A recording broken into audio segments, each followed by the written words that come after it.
আসসালামু আলাইকুম, স্বাগতম। আজকের ভিডিওতে সঙ্গে আছি আমি আশিকুর রহমান। প্রিয় দর্শক, এসি কিনতে হলে একটা পূর্ণাঙ্গ গাইডলাইন আপনাকে জানতে হবে, নতুবা এত দাম দিয়ে একটা জিনিস কেনার পর কিন্তু পরবর্তীতে আফসোস করবেন যে কেন আমি এটা কিনলাম, এর আগে কেন আমি এই ভিডিওটা দেখিনি।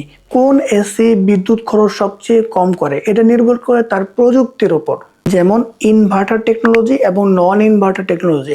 এখন এই দুইটা নিয়ে যদি কথা বলতে হয় তাহলে কয়েকটা কথাই শেষ করবো। এক নম্বর হচ্ছে আপনার ইনভার্টার টেকনোলজি গুলো হচ্ছে মূলত কারেন্টটাকে বুস্ট করে, অল্প কারেন্ট নেয় এবং সেটাকে বুস্ট করে তারপরে কিন্তু ব্যবহার করে। তাহলে ইনভার্টার টেকনোলজি বাজারের সবচাইতে সেরা একটা টেকনোলজি। এটা কিন্তু 40 থেকে 60% বিদ্যুৎ কিন্তু সাশ্রয়ী। মূলত এটা কাজ করে রুম যখন পুরোপুরি ঠান্ডা হয়ে যায় তখন ইনভার্টার কম্প্রেসার পুরোপুরি বন্ধ করে না দিয়ে কম গতিতে কিন্তু চলতে সহায়তা করে।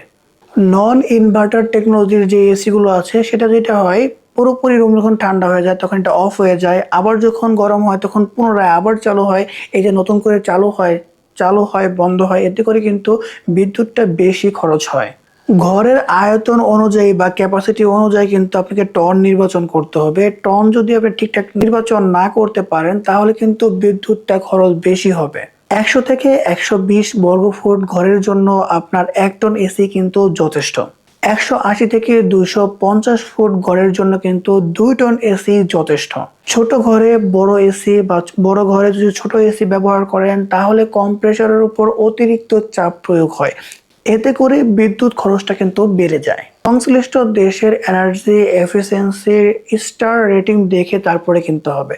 যত বেশি স্টার বেশি থাকবে সেই এসি কিন্তু বিদ্যুৎটা ততটাই সাশ্রয়ী হবে। যেমন 5 স্টার যুক্ত এসি যেগুলো রেটিং রয়েছে সেগুলোর বিদ্যুৎ খরচ কিন্তু সবচেয়ে কম করে। টেম্পারেচার সেটিং, প্রিয় দর্শক, তাপমাত্রা সবসময় 24 থেকে 26 ডিগ্রি সেলসিয়াস থাকলে এতে করে সবচেয়ে এসির মানও ভালো থাকে, পাশাপাশি স্বাস্থ্যের মানটাও কিন্তু ভালো থাকে।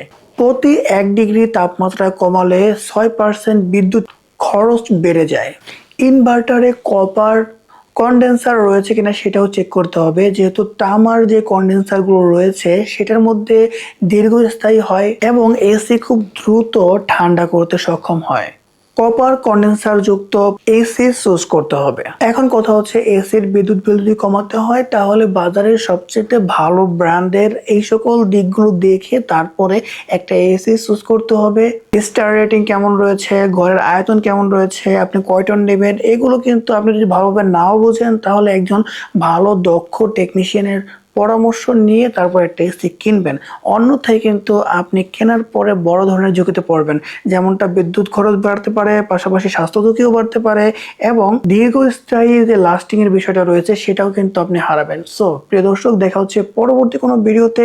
সে পর্যন্ত সকলে সুস্থ থাকুন, ভালো থাকবেন সে প্রত্যাশায় আজকের ভিডিও শেষ করছি। আসসালামু আলাইকুম।